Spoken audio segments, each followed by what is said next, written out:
Alors, on vous attend pour le débat sous la tente berbère, voilà, avec des intervenants passionnants. Ça démarre tout de suite, donc je vous invite à rejoindre l'espace central. Je ne sais pas si on m'entend dans tout le festival. Voilà, sous cette belle tente. On va parler des écoles démocratiques. On va toujours parler d'enseignement, évidemment de bonheur, de joie. Bonjour à tous, merci d'être déjà là. Vous êtes à l'heure, vous vous êtes levé tôt.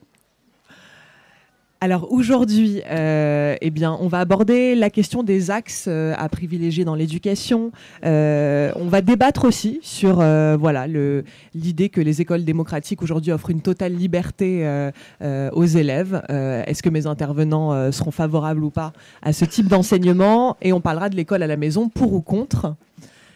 Alors, pour vous présenter nos fabuleux intervenants du jour, on a eu le grand plaisir qu'elles soient participantes hier lors de notre débat. Bonjour Marianne Steiner. Bonjour, bonjour à tous. Alors, pour ce public qui te découvre peut-être, tu es enseignante au sein de l'école Steiner, dont tu portes le même nom. Alors, c'est ce que tu disais hier, un hasard ou un heureux hasard? Voilà. Oui, je peux assumer mon étiquette parce que c'est à la fois mon nom et le nom de l'école dans laquelle je travaille. Mais Rudolf Steiner n'est pas dans mon arbre généalogique.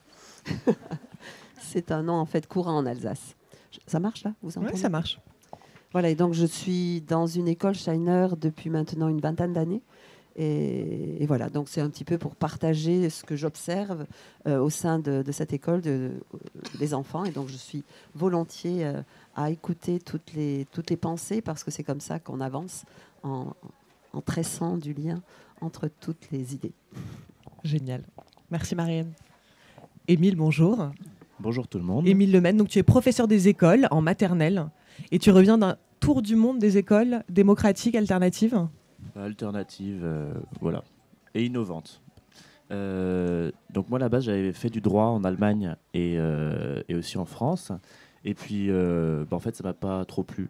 Enfin, ça m'a pas plu du tout, donc j'y allais pas à mes cours. Et à la place, je travaillais dans des écoles maternelles qui faisaient de l'intégration pour les enfants réfugiés du Kosovo à Cologne. Et enfin, il y en avait 2, donc voilà. Et ensuite, au fur et à mesure, je me suis intéressé aux écoles dites alternatives, en commençant par les écoles Freinet, dont j'ai entendu parler rapidement, puis les écoles démocratiques. Et je me suis dit, ce serait bien d'aller voir un peu de quoi il s'agissait dans d'autres pays où elles ne sont pas forcément privées et où tout le monde, plus ou moins, peut y avoir accès. Et donc, je suis parti en Allemagne voir des écoles Steiner, enfin Waldorf, et aussi en Angleterre pour l'école de Krishnamurti. Je suis allé en Finlande pour des écoles publiques, en Norvège aussi pour des écoles publiques qui sont un peu innovantes, et au Canada, en Nouvelle-Zélande et aux Émirats arabes unis. Et c'est en Nouvelle-Zélande que j'ai vu des écoles vraiment démocratiques et que je suis resté le plus longtemps. Je suis resté 2 mois là-bas. Donc voilà. Donc c'est en Nouvelle-Zélande que ça t'a le plus marqué. Est-ce que tu as un souvenir marquant d'une école dite alternative avec un enseignement alternatif qui t'a marqué plus que les autres? Oui, c'était une école qui s'appelle Aotafiti, Unlimited Discovery.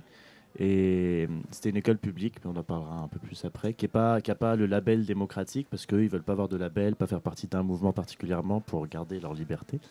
Voilà. Mais ensuite, toutes les écoles étaient assez intéressantes, sauf à Dubaï. Mais bon, c'est comme ça.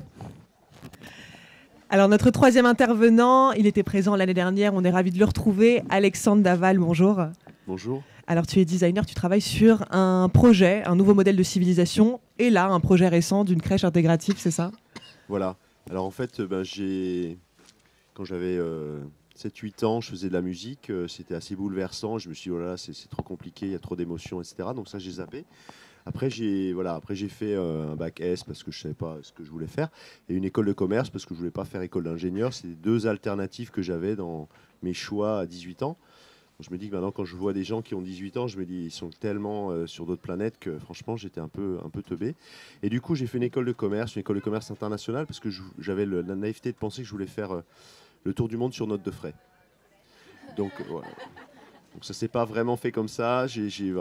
Bref, donc j'ai travaillé 12 ans en entreprise. J'ai un peu l'impression que je devenais acteur.